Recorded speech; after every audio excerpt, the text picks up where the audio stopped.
Episode 450 ingat perasaan ini.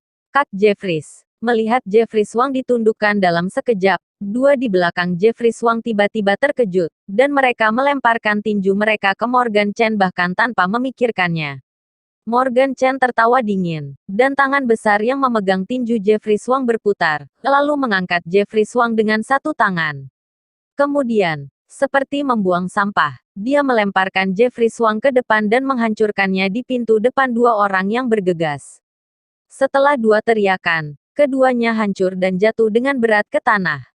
Semua ini sangat panjang, tetapi pada kenyataannya, dari pukulan Jeffries Wang ke ketiganya berbaring bersama, seluruh perjalanan memakan waktu kurang dari 5 detik. Winardiyu memiliki ekspresi ketakutan. Ketika Morgan Chen berjalan tanpa ekspresi di wajahnya, reaksi pertama Winardiyu adalah mundur. Saat dia melangkah mundur, dia memandang Morgan Chen dengan ketakutan dan berteriak. "Kamu, apa yang kamu lakukan? Kamu, jangan datang." Morgan Chen mencibir, "Kamu punya nyali." Begitu dia mengatakan ini, wajah Winardiyu memerah. Dia malu dan jengkel. Keberaniannya sebenarnya tidak kecil, bahkan bisa dikatakan sangat besar. Karena ada keluarga Yu di belakangnya. Di tanah 3 hektar Danau Nakaumi, dia tidak banyak yang benar-benar takut. Tapi Morgan Chen bertemu hari ini, tetapi sama sekali tidak masuk akal untuk mengeluarkan kartunya. Bahkan jika orang normal bertentangan dengan dia ketika dia melihat Lamborghini Limited Edition-nya bernilai hampir 10 juta, dia pertama-tama akan mempertimbangkan latar belakangnya dan mulai bekerja.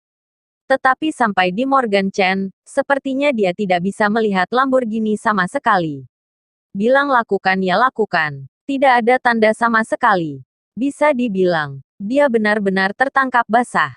Awalnya mengira kemunculan Jeffries Wang bertiga bisa untuk mengambil kembali tempatnya. Tetapi tak menyangka Jeffries Wang yang masih nama kecil di lingkaran, di depan Morgan Chen, tetapi sama seperti kertas, bahkan Morgan Chen tidak bisa menangani satu langkah pun. Ada apa ini? Ayahku adalah Davirson Yu. Melihat Morgan Chen mengambil langkah maju, garis pertahanan terakhir dalam hati Winardiyu akhirnya benar-benar dikalahkan, dan dia hampir meneriakkan kata-kata ini. Di masa lalu, bahkan jika ada konflik dengan orang lain, dia tidak akan pernah mengatakan bahwa orangnya adalah Davirson Yu, karena itu memalukan untuk mengatakannya, terutama untuk seorang pemuda top seperti Danau Nakaumi. Tanpa jeda melaporkan dirinya dengan panggilan nama orang itu adalah sebuah tindakan yang memalukan. Tetapi pada saat ini, dia tidak peduli tentang hal lain. Dia takut jika dia tidak melaporkan nama Davirson Yu, dia tidak akan memiliki kesempatan untuk melaporkannya. Davirson Yu. Mulut Morgan Chen terangkat. Betul, betul, betul. Davirson Yu. Ayahku Davirson Yu. Wenying Real Estate itu adalah milik keluarga kami. Melihat Morgan Chen tampaknya takut dengan nama Davirson Yu, ekspresi Winardiyu tiba-tiba senang. Tapi kegembiraan ini tidak berlangsung selama beberapa detik, tetapi dia mendengar Morgan Chen tersenyum dan berkata, "Maaf, aku tidak tahu Davirson Yu." Tidak tahu Davirson Yu. Winardiyu terkejut sesaat, dan kemudian wajahnya penuh dengan hal yang luar biasa. Danau Nakaumi 3 poin kejadiannya ada di tanah. Apakah kamu tahu Davirson Yu itu sendiri?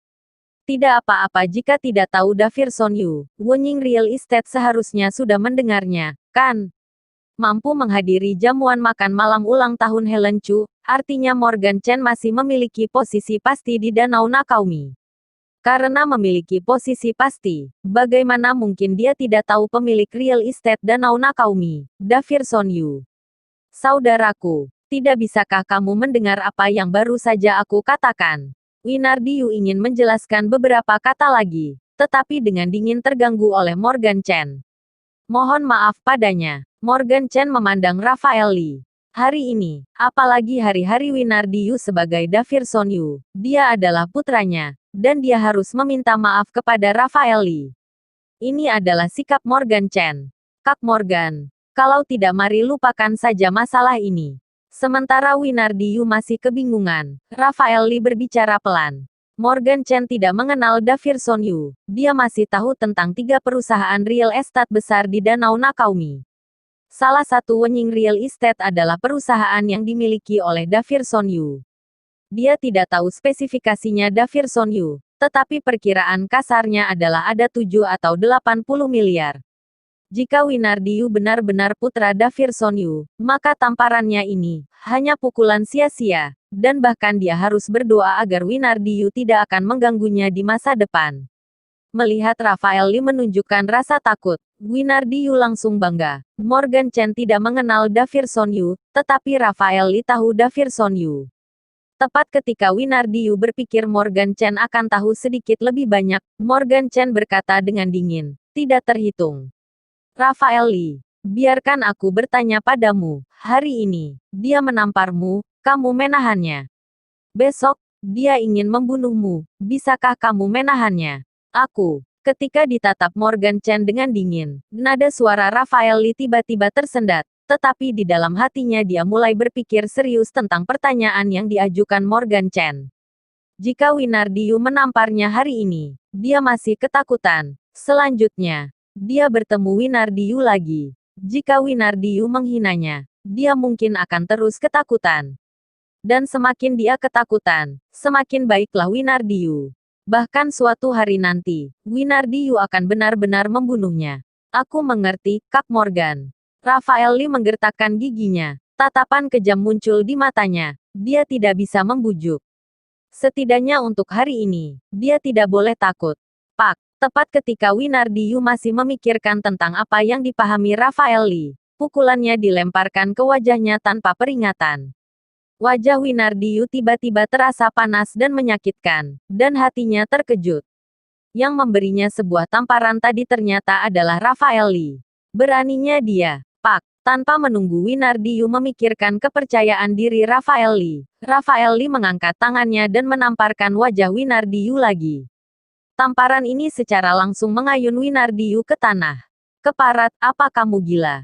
Rafael Lee kelebihan berat badan Winardiyu dan meludah. Dia tidak tahu apa yang akan terjadi jika Winardiyu menamparnya. Satu-satunya yang dia tahu adalah dua tamparan ini. Kibasannya sangat mantap. Ketika Winardiyu meraih tempat parkir dan setelah keluar dari mobil dengan tidak masuk akal menamparnya, pasti tidak pernah membayangkan bahwa akan terjadi adegan ini sekarang. Winardiyu yang ditampar oleh Rafael Lee terkejut. Dia tidak menyangka bahwa Rafael Lee berani menamparnya.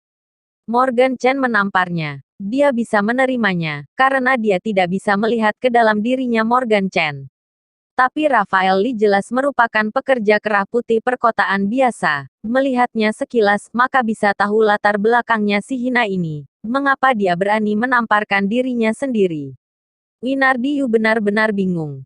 Apakah enak? Morgan Chen tersenyum tipis. Rafael Lee akhirnya tidak mengecewakannya. Jika Rafael Lee takut dengan identitas Winardiyu hari ini dan tidak berani menindak Winardiyu, maka Rafael Lee tidak akan pernah memiliki akses ke identitas aslinya. Enak. Rafael Lee tertawa keras. Sebelum hari ini, dia tidak pernah berpikir suatu hari nanti dia akan menamparkan generasi kedua yang super kaya seperti Winardiyu 2 kali. Ingat perasaan ini, Morgan Chen tersenyum sedikit. Setelah hari ini, Rafael Lee memenuhi syarat untuk menyentuh levelnya. Bersambung. Jangan lupa like, komen dan subscribe. Terima kasih.